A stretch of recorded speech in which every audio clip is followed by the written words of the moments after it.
खुलुमबाय। गिबियावनो खन्थाइ बिबार हान्जानि गासैबो बिजिरगिरि सारमोननिसिम आंनि खुलुमनायखौ जासिहरबाय। आंनि मुङा भावथिना ब्रह्म, डिस्ट्रिक्ट क'क्राझार, PS दतमा, गामि सुरजाकाटा। अनलाइन खन्थाइ बादायलायनायाव बेनो आंनि गिबि खेब खन्थाइ आवरायजेननाय। खन्थाइनि मुं जिउनि दिङा। नुहुरस' मोनै लैथो रुगुङाव दैनि दाहारजों बोहैलांदों लासै लासै जिउनि दिङा। एखनब्ला सारन्थाइ, एखनब्ला बारहुंखा, थेवब्लाबो थाद'आखै हान्थिनाय जिउनि दिङा। गोरबोआव बेसेबा मिजिं लानानै जावलांदोंसै बै नुहुरस' मोनै रुगुं फारसे, जेराव जिउनि गासैबो बोनथुमना दोननाय सिमांखौ बेखेवस्रांहोनो जावलांदोंसै जिउनि दिङा। गिबियावनो खन्थाइ बिबार हान्जानि बयनिसिमबो आंनि गोसो गोरबोनिफ्राय रंजालि बैसागोनि अननाय सिबिनाय जासिहरग्रोनाय थाबाय। दिनैनि नैबे अनलाइन खन्थाइ बादायलायनाय आयदाखौ सामलायलांनो आखायाव लानाय मानगोनां बिजिरगिरि सारमोन, लोगोसेनो दाब दाब जायगानिफ्राय खन्थाइ बादायारि आंनि लोगो नोंथांमोन। दिनैनि नैबे अनलाइन खन्थाइ बादायलायनाय आयदायाव आंबो आंनि दोंसे सुजुनाय खन्थाइखौ लानानै आवरायनो आखायाव लादों। आंनि मुङा थरायना अनजालि रामसियारि, गामि गरेमारि, जिल्ला Baksa, post office Hudukata, pin number 781318। खन्थाइखौ आं बैसागो सौफैनायनि आगोल आगोल देग्लायनि रंजालि बैसागोखौ जंखायनाय फावजों सुजुदोंमोन। खन्थाइनि मुङा जाबाय गोसोआव गिनायसो मोन्दों। गोसोआव गिनायसो मोन्दों नोंथ' सौफैलायगौ बैसागि सिखोला, गहेना खेरा गानफब जोमफब, देलाय मालाय मिनि खुसि देग्लायनि रंजानाय बोथोराव। हनै दाउ खौवौआबो बरायगौ बिफांनि दालायाव बानानै नोंखौ, रैसुमै गोदै गारांजों खौवौ खौवौ गाबना, लोगोआव लाबोफाबावगोन नोंबो सिमब्रे सिमब्रा बार मोदाय बारदै सिखोला।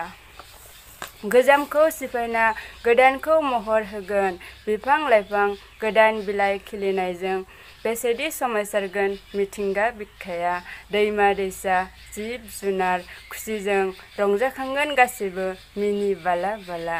नाथाय गोसोआव गिनायसो मोन्दों हाबावगोन दा गोसो होसारना रंजानो, लोगो मोनबावगोन दा आंनि जोहोलावखौ देग्लायनि रंजानाय बोथोराव। गिलुं गिलुं बायलुं गोसो बिखा बिख्लो मावग्लुं होलायदों बुहुमनाङै जेरैबो जेथिंबो कर'ना भाइरास। लोगो मोनफिनगोन ना मोनफिनला सोंलुजों गोसोआव गिनायसो मोन्दों आंनि। गोजोन्थों। दिनैनि नैबे खन्थाइ बादायलायनायाव माबाफोर गोरोन्थि जालांदोंबा निमाहा होगोन होननानै मिजिंथिबाय। खुलुमबाय। आंनि मुङा थरेना मौसुमि बसुमतारी। आं थाखो 2आव फरायो। गामि थौथुवा, जिल्ला लखिमपुर। आंबो बे खन्थाइ आवरायनाय बादायलायनायाव बाहागो लादों। बे खन्थाइखौ आंनो सुजुदों। बे खन्थाइनि मुङा जाबाय मिथिंगा। मिथिंगा।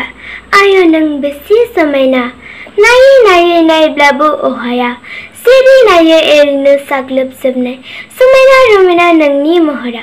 दैमा दैसा जिरि जिरि, हाजो हाला सारि सारि, दाउसिन दाउला फारि फारि, जेरै नायो एरैनो नुयो नोंखौ समायना। खोलो खोलो बार बारनायजों, लाइजौ बिलाइनि खाम दामनायजों, औवा बिजौनि बायदेमलाय सिदेमलाय मोसानायजों, बेसे समायना नायनो नों मिथिंगा।